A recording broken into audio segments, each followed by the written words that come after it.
The Fall of the House of Usher. By Edgar Allan Poe. 1839. Sun cur est un Lutheran suspendu, sitôt on le touche il raison. De Berenger. During the whole of a dull, dark, and soundless day in the autumn of the year, when the clouds hung oppressively low in the heavens, had been passing alone, on horseback, through a singularly dreary tract of country, and at length found myself, as the shades of the evening drew on, within view of the melancholy house of Usher. I know not how it was but, with the first glimpse of the building, a sense of insufferable gloom pervaded my spirit. I say insufferable, for the feeling was unrelieved by any of that half-pleasurable, because poetic, sentiment, with which the mind usually receives even the sternest natural images of the desolate or terrible. I looked upon the scene before me, upon the mere house, and the simple landscape features of the domain, upon the bleak walls, upon the vacant eye-like windows, upon a few rank sedges, and upon a few white trunks of decayed trees, with an utter depression of soul which I can compare to no earthly sensation more properly than to the after-dream of the reveller upon opium, the bitter lapse into everyday life, the hideous dropping off of the reveller upon opium, the bitter lapse into everyday life, the hideous dropping off of the veil. There was an iciness, a sinking, a sickening of the heart, an unredeemed dreariness of thought which no goading of the imagination could torture into aught of the sublime. What was it, I paused to think, what was it that so unnerved me in the contemplation of the house of Usher? It was a mystery all insoluble, nor could I grapple with the shadowy fancies that crowded upon me as I pondered. I was forced to fall back upon the unsatisfactory conclusion, that while, beyond doubt, there are combinations of very simple natural objects which have the power of thus affecting us, still the analysis of this power lies among considerations beyond our depth. It was possible, I reflected, that a mere different arrangement of the particulars of the scene, of the details of the picture, would be sufficient to modify, or perhaps to annihilate its capacity for sorrowful impression, and, acting upon this idea, I reined my horse to the precipitous brink of a black and lurid tarn that lay in unruffled luster by the dwelling, and gazed down, but with a shudder even more thrilling than before, upon the remodelled and inverted images of the grey sedge, and the ghastly tree stems, and the vacant and eye-like windows. Nevertheless, in this mansion of gloom I now proposed to myself a sojourn of some weeks. Its proprietor, Roderick Usher, had been one of my boon companions in boyhood, but many years had elapsed since our last meeting. A letter, however, had lately reached me in a distant part of the country, a letter from him which, in its wildly importunate nature, had admitted of no other than a personal reply. The miss gave evidence of nervous agitation. The writer spoke of acute bodily illness, of a mental disorder which oppressed him, and of an earnest desire to see me, as his best, and indeed his only personal friend, with the view of attempting, by the cheerfulness of my society, some alleviation of his malady. It was the manner in which all this, and much more, was said at the apparent heart that went with his request which allowed me no room for hesitation, and I accordingly obeyed forthwith what I still considered a very singular summons. Although, as boys, we had been even intimate associates, yet really knew little of my friend. His reserve had been always excessive and habitual. I was aware, however, that his very ancient family had been noted, time out of mind, for a peculiar sensibility of temperament, displaying itself, through long ages, in many works of exalted art, and manifested, of late, in repeated deeds of munificent yet unobtrusive charity, as well as in a passionate devotion to the intricacies, perhaps even more than to the orthodox and easily recognizable beauties, of musical science. I had learned, too, the very remarkable fact, that the stem of the Usher race, all time honoured as it was, had put forth, at no period, any enduring branch, in other words, that the entire family lay in the direct line of descent, and had always, with very trifling and very temporary variation, so lain. It was this deficiency, I considered, while running over in thought the perfect keeping of the character of the premises with the accredited character of the people, and while speculating upon the possible influence which the one, in the long lapse of centuries, might have exercised upon the other, it was this deficiency, perhaps, of collateral issue, and the consequent undeviating transmission, from sire to son, of the patrimony with the name, which had, at length, so identified the two as to merge the original title of the estate in the quaint and equivocal appellation of the House of Usher, an appellation which seemed to include, in the minds of the peasantry who used it, both the family and the family mansion. I have said that the sole effect of my somewhat childish experiment, that of looking down within the tarn, had been to deepen the first singular impression. There can be no doubt that the consciousness of the rapid increase of my superstition, for why should I not so term it, served mainly to accelerate the increase itself. Such, I have long known, is the paradoxical law of all sentiments having terror as a basis. And it might have been for this reason only, that, when I again uplifted my eyes to the house itself, from its image in the pool, there grew in my mind a strange fancy, a fancy so ridiculous, indeed, that I but mention it to show the vivid force of the sensations which oppressed me. I had so worked upon my imagination as really to believe that about the whole mansion and domain there hung an atmosphere peculiar to themselves and their immediate vicinity, an atmosphere which had no affinity with the air of heaven, but which had reeked up from the decayed trees, and the grey wall, and the silent tarn, a pestilent and mystic vapour, dull, sluggish, faintly discernible, and leaden-hued. Shaking off from my spirit what must have been a dream, I scanned more narrowly the real aspect of the building. Its principal features seemed to be that of an excessive antiquity. The discoloration of ages had been great. Minute fungi overspread the whole exterior, hanging in a fine tangled webwork from the eaves. Yet all this was apart from any extraordinary dilapidation.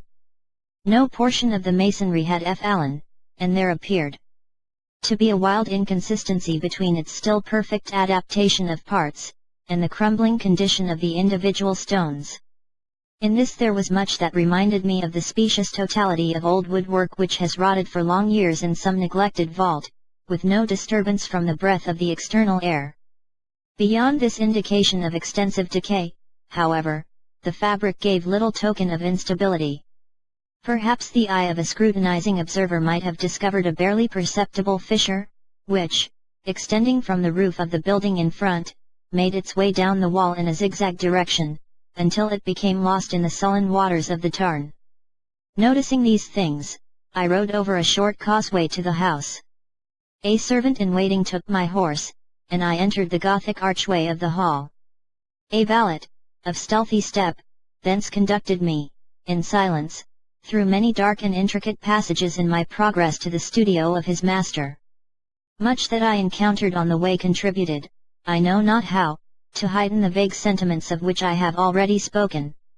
While the objects around me, while the carvings of the ceilings, the sombre tapestries of the walls, the ebon blackness of the floors, and the phantasmagoric armorial trophies which rattled as I strode, were but matters to which, or to such as which, I had been accustomed from my infancy. While I hesitated not to acknowledge how familiar was all this, I still wondered to find how unfamiliar were the fancies which ordinary images were stirring up. On one of the staircases, I met the physician of the family. His countenance, I thought, wore a mingled expression of low cunning and perplexity. He accosted me with trepidation and passed on. The valet now threw open a door and ushered me into the presence of his master. The room in which I found myself was very large and lofty. The windows were long, narrow, and pointed, and at so vast a distance from the black oaken floor as to be altogether inaccessible from within.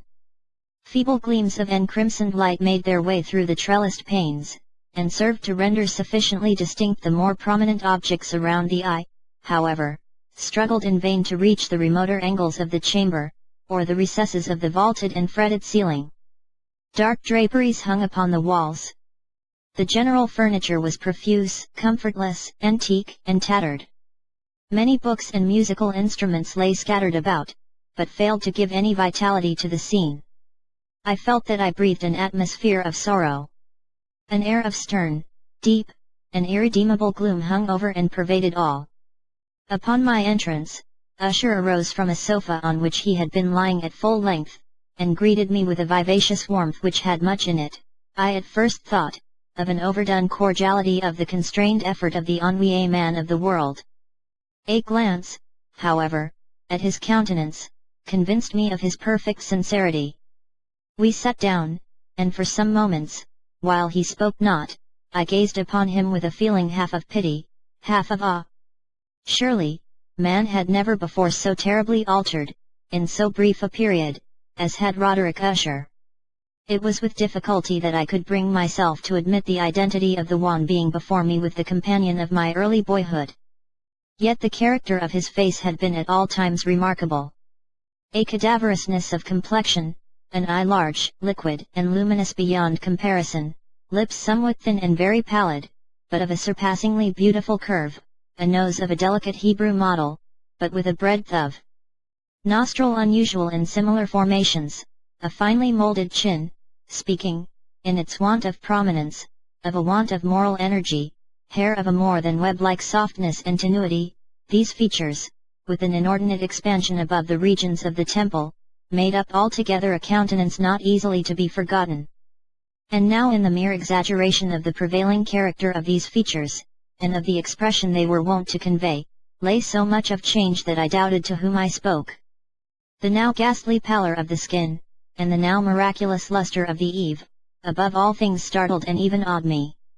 The silken hair, too, had been suffered to grow all unheeded, and as, in its wild gossamer texture, it floated rather than fell about the face, I could not, even with effort, connect its arabesque expression with any idea of simple humanity. In the manner of my friend I was at once struck with an incoherence and inconsistency, and I soon found this to arise from a series of feeble and futile struggles to overcome an habitual trepidancy and excessive nervous agitation. For something of this nature I had indeed been prepared, no less by his letter, than by reminiscences of certain boyish traits, and by conclusions deduced from his peculiar physical conformation and temperament. His action was alternately vivacious and sullen. His voice varied rapidly from a tremulous indecision, when the animal spirits seemed utterly in abeyance, to that species of energetic concision, that abrupt, weighty, unhurried, and hollow-sounding enunciation, that leaden, self-balanced and perfectly modulated guttural utterance, which may be observed in the lost drunkard, or the irreclaimable eater of opium, during the periods of his most intense excitement. It was thus that he spoke of the object of my visit, of his earnest desire to see me, and of the solace he expected me to afford him. He entered, at some length, into what he conceived to be the nature of his malady. It was, he said, a constitutional and a family evil, and one for which he despaired to find a remedy. A mere nervous affection, he immediately added, which would undoubtedly soon pass off. It displayed itself in a host of unnatural sensations. Some of these, as he detailed them, interested and bewildered me, although, perhaps, the terms, and the general manner of the narration had their weight. He suffered much from a morbid acuteness of the senses, the most insipid food was alone endurable, he could wear only garments of certain texture, the odors of all flowers were oppressive, his eyes were tortured by even a faint light, and there were but peculiar sounds, and these from stringed instruments, which did not inspire him with horror. To an anomalous species of terror I found him a bounden slave. "I shall perish," said he, "I must perish in this deplorable folly. Thus, and not otherwise, shall I be lost. I dread the events of the future, not in themselves, but in their results. I shudder at the thought of any, even the most trivial, incident, which may operate upon this intolerable agitation of soul. I have, indeed, no abhorrence of danger, except in its absolute effect in terror. In this pitiable condition I feel that the period will sooner or later arrive when I must abandon life and reason together, in some struggle with the grim phantasm, fear." I learned, moreover, at intervals, and through broken and equivocal hints, another singular feature of his mental condition. He was enchained by certain superstitious impressions in regard to the dwelling which he tenanted, and whence, for many years, he had never ventured forth in regard to an influence whose supposititious force was conveyed in terms too shadowy here to be restated, an influence which some peculiarities in the mere form and substance of his family mansion, had, by dint of long sufferance, he said, obtained over his spirit, an effect which the physique of the grey walls and turrets, and of the dim tarn into which they all looked down, had, at length, brought about upon the morale of his existence. He admitted, however, although with hesitation, that much of the peculiar gloom which thus afflicted him could be traced to a more natural and far more palpable origin, to the severe and long-continued illness, indeed to the evidently approaching dissolution of a tenderly beloved sister, his sole companion for long years, his last and only relative on earth. Her decease, he said, with a bitterness which I can never forget, would leave him the hopeless and the frail, the last of the ancient race of the Ushers. While he spoke, the Lady Madeline, for so was she called, passed slowly through a remote portion of the apartment, and, without having noticed my presence, disappeared. I regarded her with an utter astonishment not unmingled with dread, and yet I found it impossible to account for such feelings. A sensation of stupor oppressed me, as my eyes followed her retreating steps. When a door, at length, closed upon her, my glance sought instinctively and eagerly the countenance of the brother, but he had buried his face in his hands, and I could only perceive that a far more than ordinary wanness had overspread the emaciated fingers through which trickled many passionate tears. The disease of the Lady Madeline had long baffled the skill of her physicians. A settled apathy, a gradual wasting away of the person, and frequent although transient affections of a partially cataleptical character, were the unusual diagnosis. Hitherto she had steadily borne up against the pressure of her malady, and had not betaken herself finally to bed, but, on the closing in of the evening of my arrival at the house, she succumbed, as her brother told me at night with inexpressible agitation, to the prostrating power of the destroyer, and I learned that the glimpse I had obtained of her person would thus probably be the last I should obtain, that the lady, at least while living, would be seen by me no more. For several days ensuing, her name was unmentioned by either Usher or myself, and during this period I was busied in earnest endeavours to alleviate the melancholy of my friend. We painted and read together, or I listened, as if in a dream, to the wild improvisations of his speaking guitar. And thus, as a closer and still intimacy admitted me more unreservedly into the recesses of his spirit, the more bitterly did I perceive the futility of all attempt at cheering a mind from which darkness, as if an inherent positive quality, poured forth upon all objects of the moral and physical universe, in one unceasing radiation of gloom. I shall ever bear about me a memory of the many solemn hours I thus spent alone with the master of the house of Usher. Yet I should fail in any attempt to convey an idea of the exact character of the studies, or of the occupations, in which he involved me, or led me the way. An excited and highly distempered ideality threw a sulphureous luster over all. His long improvised dirges will ring forever in my cars. Among other things, I hold painfully in mind a certain singular perversion and amplification of the wild air of the last waltz of von Weber.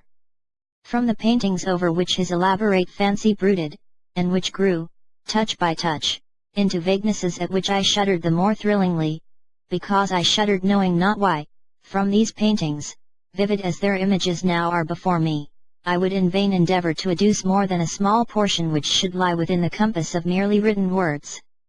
By the utter simplicity, by the nakedness of his designs, he arrested and overawed attention. If ever mortal painted an idea, that mortal was Roderick Usher. For me, at least in the circumstances then surrounding me, there arose out of the pure abstractions which the hypochondriac contrived to throw upon his canvas, an intensity of intolerable awe, no shadow of which felt I ever yet in the contemplation of the certainly glowing yet too concrete reveries of Fuseli. One of the phantasmagoric conceptions of my friend, partaking not so rigidly of the spirit of abstraction, may be shadowed forth, although feebly, in words. A small picture presented the interior of an immensely long and rectangular vault or tunnel, with low walls, smooth, white, and without interruption or device.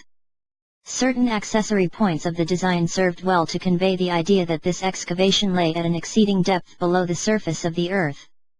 No outlet was observed in any portion of its vast extent, and no torch, or other artificial source of light was discernible, yet a flood of intense rays rolled throughout, and bathed the whole in a ghastly and inappropriate splendor. I have just spoken of that morbid condition of the auditory nerve which rendered all music intolerable to the sufferer, with the exception of certain effects of stringed instruments. It was, perhaps, the narrow limits to which he thus confined himself upon the guitar, which gave birth, in great measure, to the fantastic character of his performances. But the fervid facility of his impromptus could not be so accounted for. They must have been, and were, in the notes, as well as in the words of his wild fantasias, for he not unfrequently accompanied himself with rhymed verbal improvisations, the result of that intense mental collectedness and concentration to which I have previously alluded as observable only in particular moments of the highest artificial excitement. The words of one of these rhapsodies I have easily remembered. I was, perhaps, the more forcibly impressed with it, as he gave it, because, in the under or mystic current of its meaning, I fancied that I perceived, and for the first time, a full consciousness on the part of Usher, of the tottering of his lofty reason upon her throne. The verses, which were entitled The Haunted Palace, ran very nearly, if not accurately, thus. In the greenest of our valleys, by good angels tenanted, once fair and stately palace radiant palace reared its head. In the monarch thought's dominion it stood there. Never seraph spread a pinion over fabric half so fair. 2. Banners yellow, glorious, golden, on its roof did float and flow, all this was in the olden time long ago, and every gentle air that dallied, in that sweet day, along the ramparts plumed and pallid, a winged odor went away. 3. Wanderers in that happy valley through two luminous windows saw spirits moving musically to a lute's well-tuned law, round about a throne, where sitting, Porphyrogene, in state his glory well befitting, the ruler of the realm was seen. 4.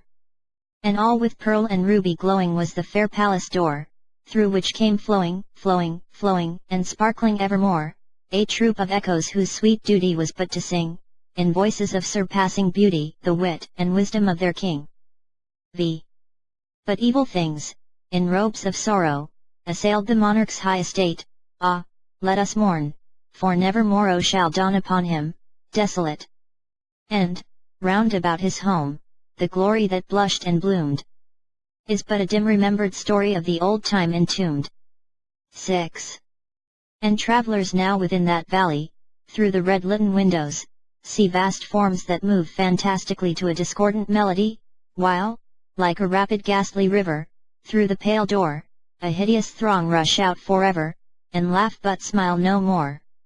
I well remember that suggestions arising from this ballad led us into a train of thought wherein there became manifest an opinion of Usher's which I mention not so much on account of its novelty, for other men have thought thus, as on account of the pertinacity with which he maintained it.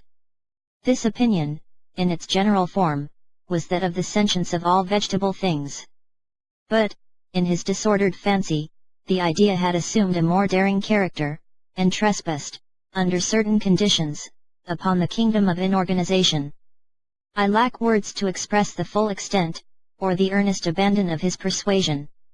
The belief, however, was connected, as I have previously hinted, with the grey stones of the home of his forefathers. The conditions of the sentience had been here, he imagined, fulfilled in the method of collocation of these stones in the order of their arrangement, as well as in that of the many fungi which overspread them, and of the decayed trees which stood around above all, in the long undisturbed endurance of this arrangement, and in its reduplication in the still waters of the tarn.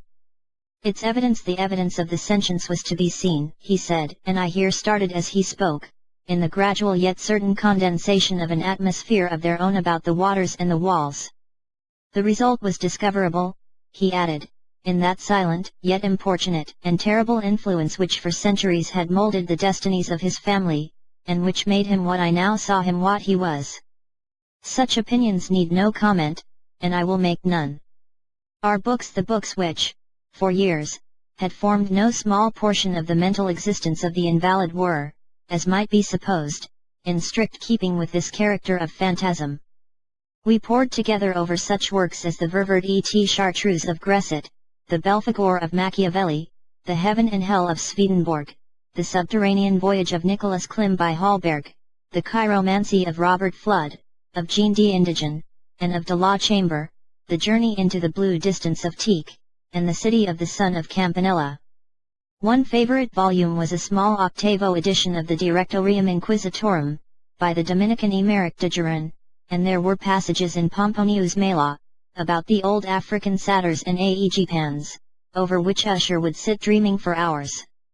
His chief delight, however, was found in the perusal of an exceedingly rare and curious book in quarto Gothic, the Manual of a Forgotten Church, the Vigili Mortuorum Secundum Coram Ecclesiae Megantini. I could not help thinking of the wild ritual of this work, and of its probable influence upon the hypochondriac, when, one evening, having informed me abruptly that the Lady Madeline was no more, he stated his intention of preserving her corpse for a fortnight, previously to its final interment, in one of the numerous vaults within the main walls of the building. The worldly reason, however, assigned for this singular proceeding, was one which I did not feel at liberty to dispute. The brother had been led to his resolution, so he told me, by consideration of the unusual character of the malady of the deceased, of certain obtrusive and eager inquiries on the part of her medical men, and of the remote and exposed situation of the burial ground of the family. I will not deny that when I called to mind the sinister countenance of the person whom I met upon the staircase, on the day of my arrival at the house, I had no desire to oppose what I regarded as at best but a harmless, and by no means an unnatural, precaution. At the request of Usher, I personally aided him in the arrangements for the temporary entombment. The body having been encoffined, we two alone bore it to its rest. The vault in which we placed it, and which had been so long unopened that our torches, half smothered in its oppressive atmosphere, gave us little opportunity for investigation, was small, damp, and entirely without means of admission for light, lying, at great depth, immediately beneath that portion of the building in which was my own sleeping apartment.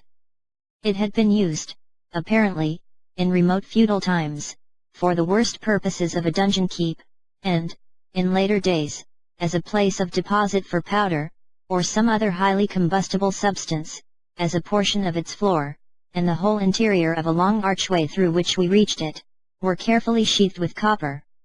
The door, of massive iron, had been, also, similarly protected. Its immense weight caused an unusually sharp grating sound, as it moved upon its hinges. Having deposited our mournful burden upon trestles within this region of horror, we partially turned aside the yet unscrewed lid of the coffin, and looked upon the face of the tenant. A striking similitude between the brother and sister now first arrested my attention, and Usher, divining, perhaps, my thoughts, murmured out some few words from which I learned that the deceased and himself had been twins, and that sympathies of a scarcely intelligible nature had always existed between them. Our glances, however, rested not long upon the dead, for we could not regard her unawed. The disease which had thus entombed the lady in the maturity of youth, had left, as usual in all maladies of a strictly cataleptical character, the mockery of a faint blush upon the bosom and the face, and that suspiciously lingering smile upon the lip which is so terrible in death. We replaced and screwed down the lid, and, having secured the door of iron, made our way, with toll, into the scarcely less gloomy apartments of the upper portion of the house. And now, some days of bitter grief having elapsed, an observable change came over the features of the mental disorder of my friend. His ordinary manner had vanished. His ordinary occupations were neglected or forgotten. He roamed from chamber to chamber with hurried, unequal, and objectless step. The pallor of his countenance had assumed, if possible, a more ghastly hue, but the luminousness of his eye had utterly gone out. The once occasional huskiness of his tone was heard no more, and a tremulous quaver, as if of extreme terror, habitually characterized his utterance. There were times, indeed, when I thought his unceasingly agitated mind was laboring with some oppressive secret, to divulge which he struggled for the necessary courage. At times, again, I was obliged to resolve all into the mere inexplicable vagaries of madness, for I beheld him gazing upon vacancy for long hours, in an attitude of the profoundest attention, as if listening to some imaginary sound. It was no wonder that his condition terrified, that it infected me. I felt creeping upon me, by slow yet certain degrees, the wild influences of his own fantastic yet impressive superstitions. It was, especially, upon retiring to bed late in the night of the 7th or 8th day after the placing of the Lady Madeline within the dungeon, that I experienced the full power of such feelings. Sleep came not near my couch while the hours waned and waned away. I struggled to reason off the nervousness which had dominion over me. I endeavored to believe that much, if not all of what I felt, was due to the bewildering influence of the gloomy furniture of the room, of the dark and tattered draperies, which, tortured into motion by the breath of a rising tempest, swayed fitfully to and fro upon the walls, and rustled uneasily about the decorations of the bed. But my efforts were fruitless. An irrepressible tremor gradually pervaded my frame, and, at length, there sat upon my very heart an incubus of utterly causeless alarm. Shaking this off with a gasp and a struggle, I uplifted myself upon the pillows, and, peering earnestly within the intense darkness of the chamber, hearkened I know not why, except that an instinctive spirit prompted me to certain low and indefinite sounds which came, through the pauses of the storm, at long intervals, I knew not whence. Overpowered by an intense sentiment of horror, unaccountable yet unendurable, I threw on my clothes with haste, for I felt that I should sleep no more during the night, and endeavored to arouse myself from the pitiable condition into which I had fallen, by pacing rapidly to and fro through the apartment. I had taken but few turns in this manner, when a light step on an adjoining staircase arrested my attention. I presently recognized it as that of Usher. In an instant afterward he rapped, with a gentle touch, at my door, and entered, bearing a lamp. His countenance was, as usual, cadaverously wan, but, moreover, there was a species of mad hilarity in his eyes and evidently restrained hysteria in his whole demeanor. His air appalled me, but anything was preferable to the solitude which I had so long endured, and I even welcomed his presence as a relief. "And you have not seen it," he said abruptly, after having stared about him for some moments in silence. "You have not then seen it? But, stay! You shall." Thus speaking, and having carefully shaded his lamp, he hurried to one of the casements, and threw it freely open to the storm. The impetuous fury of the entering gust nearly lifted us from our feet. It was, indeed, a tempestuous yet sternly beautiful night, and one wildly singular in its terror and its beauty. A whirlwind had apparently collected its force in our vicinity, for there were frequent and violent alterations in the direction of the wind, and the exceeding density of the clouds, which hung so low as to press upon the turrets of the house, did not prevent our perceiving the lifelike velocity with which they flew careering from all points against each other, without passing away into the distance. I say that even their exceeding density did not prevent our perceiving this, yet we had no glimpse of the moon or stars, nor was there any flashing forth of the lightning. But the under surfaces of the huge masses of agitated vapor, as well as all terrestrial objects immediately around us, were glowing in the unnatural light of a faintly luminous and distinctly visible gaseous exhalation which hung about and enshrouded the mansion. You shall not behold this," said I, shudderingly, to Usher, as I led him, with a gentle violence, from the window to a seat. "These appearances, which bewilder you, are merely electrical phenomena not uncommon, or it may be that they have their ghastly origin in the rank miasma of the tarn. Let us close this casement, the air is chilling and dangerous to your frame. Here is one of your favorite romances. I will read, and you shall listen, and so we will pass away this terrible night together." The antique volume which I had taken up was the Mad Trist of Sir Lancelot Canning, but I had called it a favourite of Usher's more in sad jest than in earnest, for, in truth, there is little in its uncouth and unimaginative prolixity which could have had interest for the lofty and spiritual ideality of my friend. It was, however, the only book immediately at hand, and I indulged a vague hope that the excitement which now agitated the hypochondriac might find relief, for the history of mental disorder is full of similar anomalies, even in the extremeness of the folly which I should read. Could I have judged, indeed, by the wild overstrained air of vivacity with which he hearkened, or apparently hearkened, to the words of the tale, I might well have congratulated myself upon the success of my design. I had arrived at that well-known portion of the story where Ethelred, the hero of the tryst, having sought in vain for peaceable admission into the dwelling of the hermit, proceeds to make good an entrance by force. Here, it will be remembered, the words of the narrative run thus. And Ethelred, who was by nature of a doughty heart, and who was now mighty withal, on account of the powerfulness of the wine which he had drunken, waited no longer to hold parley with the hermit, who, in sooth, was of an obstinate and maliceful turn, but, feeling the rain upon his shoulders, and fearing the rising of the tempest, uplifted his mace outright, and, with blows, made quickly room in the plankings of the door for his gauntlet hand, and now pulling therewith sturdily, he so cracked and ripped and tore all asunder, that the noise of the dry and hollow-sounding wood alarmed and reverberated throughout the forest.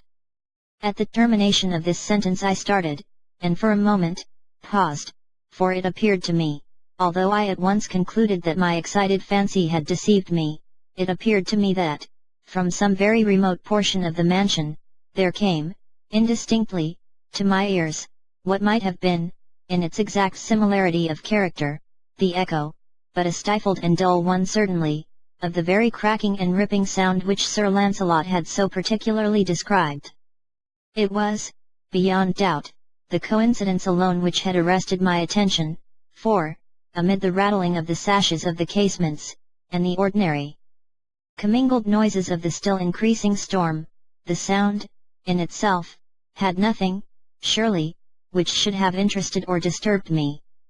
I continued the story. But the good champion Ethelred, now entering within the door, was sore enraged and amazed to perceive no signal of the maliceful hermit, but, in the stead thereof, a dragon of a scaly and prodigious demeanour, and of a fiery tongue, which sate in guard before a palace of gold, with a floor of silver, and upon the wall there hung a shield of shining brass with this legend enwritten: Who entereth herein, a conqueror hath been. Who slayeth the dragon, the shield he shall win. And Ethelred uplifted his mace, and struck upon the head of the dragon, which fell before him, and gave up his pesty breath, with a shriek so horrid and harsh, and withal so piercing, that Ethelred had fain to close his ears with his hands against the dreadful noise of it, the like whereof was never before heard. Here again I paused abruptly, and now with a feeling of wild amazement, for there could be no doubt whatever that, in this instance, I did actually hear, although from what direction it proceeded I found it impossible to say, a low and apparently distant, but harsh, protracted, and most unusual screaming or grating sound, the exact counterpart of what my fancy had already conjured up for the dragon's unnatural shriek as described by the romancer. Oppressed, as I certainly was, upon the occurrence of the second and most extraordinary coincidence, by 1,000 conflicting sensations, in which wonder and extreme terror were predominant, I still retained sufficient presence of mind to avoid exciting, by any observation, the sensitive nervousness of my companion. I was by no means certain that he had noticed the sounds in question, although, assuredly, a strange alteration had, during the last few minutes, taken place in his demeanour. From a position fronting my own, he had gradually brought round his chair, so as to sit with his face to the door of the chamber, and thus I could but partially perceive his features, although I saw that his lips trembled as if he were murmuring inaudibly. His head had dropped upon his breast, yet I knew that he was not asleep, from the white and rigid opening of the eye as I caught a glance of it in profile. The motion of his body, too, was at variance with this idea, for he rocked from side to side with a gentle yet constant and uniform sway. Having rapidly taken notice of all this, I resumed the narrative of Sir Lancelot, which thus proceeded. And now, the champion, having escaped from the terrible fury of the dragon, bethinking himself of the brazen shield, and of the breaking up of the enchantment which was upon it, removed the carcass from out of the way before him, and approached valorously over the silver pavement of the castle to where the shield was upon the wall, which in sooth tarried not for his full coming, but fell down at his feet upon the silver floor, with a mighty great and terrible ringing sound. No sooner had these syllables passed my lips, than as if a shield of brass had indeed, at the moment, fallen heavily upon a floor of silver, became aware of a distinct, hollow, metallic, and clangorous, yet apparently muffled reverberation. Completely unnerved, I leaped to my feet, but the measured rocking movement of Usher was undisturbed. I rushed to the chair in which he sat. His eyes were bent fixedly before him, and throughout his whole countenance there reigned a stony rigidity. But, as I placed my hand upon his shoulder, there came a strong shudder over his whole person, a sickly smile quivered about his lips, and I saw that he spoke in a low, hurried, and gibbering murmur, as if unconscious of my presence. Bending closely over him, I at length drank in the hideous import of his words. Not hear it? Yes, I hear it, and have heard it. Long many minutes, many hours, many days, have I heard it, yet I dared not. Oh, pity me, miserable wretch that I am. I dared not speak. We have put her living in the tomb. Said I not that my senses were acute? I now tell you that I heard her first feeble movements in the hollow coffin. I heard them many days ago, yet I dared not speak. And now tonight Ethelred, ha! Ha! The breaking of the hermit's door, and the death cry of the dragon, and the clangor of the shield. Say, rather, the rending of her coffin, and the grating of the iron hinges of her prison, and her struggles within the coppered archway of the vault. Oh, whither shall I fly? Will she not be here anon? Is she not hurrying to upbraid me for my haste? Have I not heard her footstep on the stair? Do I not distinguish that heavy and horrible beating of her heart? Madman! Here he sprang furiously to his feet, and shrieked out his syllables, as if in the effort he were giving up his soul. Madman! I tell you that she now stands without the door. As if in the superhuman energy of his utterance there had been found the potency of a spell, the huge antique panels to which the speaker pointed, threw slowly back, upon the instant, ponderous and ebony jaws. It was the work of the rushing gust, but then without those doors there did stand the lofty and enshrouded figure of the Lady Madeline of Usher. There was blood upon her white robes, and the evidence of some bitter struggle upon every portion of her emaciated frame. For a moment she remained trembling and reeling to and fro upon the threshold, then, with a low moaning cry, fell heavily inward upon the person of her brother, and in her violent and now final death agonies, bore him to the floor a corpse, and a victim to the terrors he had anticipated. From that chamber, and from that mansion, I fled aghast. The storm was still abroad in all its wrath as I found myself crossing the old causeway. Suddenly there shot along the path a wild light, and I turned to see whence a gleam so unusual could I have issued, for the vast house and its shadows were alone behind me. The radiance was that of the full, setting, and blood-red moon which now shone vividly through that once barely discernible fissure of which I have before spoken as extending from the roof of the building, in a zigzag direction, to the base. While I gazed, this fissure rapidly widened, there came a fierce breath of the whirlwind, the entire orb of the satellite burst at once upon my sight. My brain reeled as I saw the mighty walls rushing asunder. There was a long tumultuous shouting sound like the voice of 1,000 waters, and the deep end. Dank tarn at my feet closed sullenly and silently over the fragments of the house of Usher. The end.